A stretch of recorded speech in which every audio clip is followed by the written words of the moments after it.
সমাজ আৰু ৰাজনীতি গল্প কবিতাৰ বিষয় হয়, কিন্তু কোনো ৰাজনৈতিক নেতা কবিতাৰ বিষয় হ'ব পাৰে নে নোৱাৰে? এই প্ৰশ্নৰ উত্তৰ দিছে অসমৰ এজন জনপ্ৰিয় যুৱ কবিয়ে।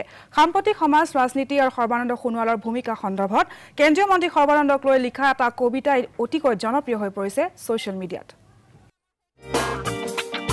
কবিতাৰ বিষয় সৰ্বানন্দ সোণোৱাল।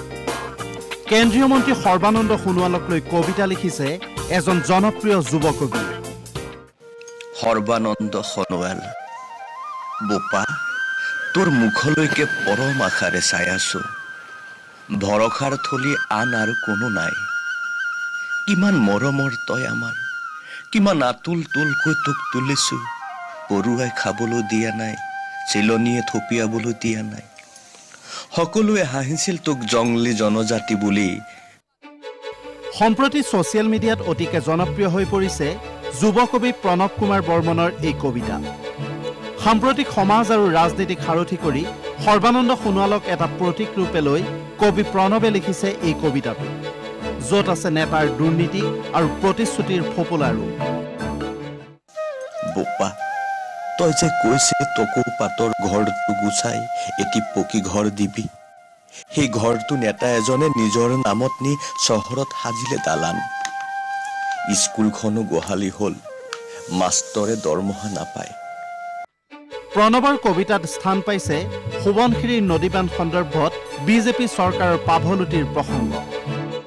বোপা পানী খোৱা পুখুৰীত তেল ওলাল, কোম্পালীয়ে দেৱালেৰে ঘেৰিলে, খাবলৈ পানী টুপি নাই। সোৱণশিৰিখনো সোণৰ দুৱাৰেৰে ভেটিব খুজিছে ৰজাই।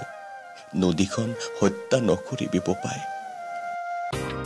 কিন্তু প্ৰেমৰ কবিতা লিখি জনপ্ৰিয়তা লাভ কৰা প্ৰণৱে সাম্প্ৰতিক সমাজক কিয় বিষয় কৰি ল'লে?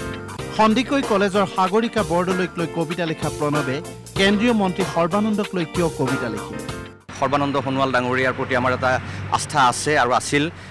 মন্ত্ৰী হোৱাৰ পিছত সেই বলিষ্ঠ কণ্ঠ তেখেতৰ এতিয়া যেন বৰ্তি থকা নাই। তেখেতৰ প্ৰতি মোৰ এটা ক'বলগীয়া আবেদন, মোৰেই নহয় অসমৰ ৰাইজৰ এটা আবেদন হিচাপে মই কবিতাটোৰ জৰিয়তে তেখেতক আবেদন জনাইছোঁ। কবি প্ৰণৱৰ আশা এতিয়াও অসমবাসীৰ প্ৰত্যাশা কিন্তু সৰ্বানন্দৰ ওপৰতে। সৰ্বানন্দ প্ৰবঞ্চক হোৱাটো তেওঁ নিবিচাৰে। বৰ আশাৰে সেই দিনলৈ ৰৈ আছো। বজাৰত বিক্ৰী হৈ থকা দেশখন চাই থাকিবলৈ হাঁহে নুকুলাই। দেশখন বচাবলৈ তই পাৰিবি বোপাই, পাৰিবি বোপা, ক পাৰিবিনে নাই? Bureau report DY 365।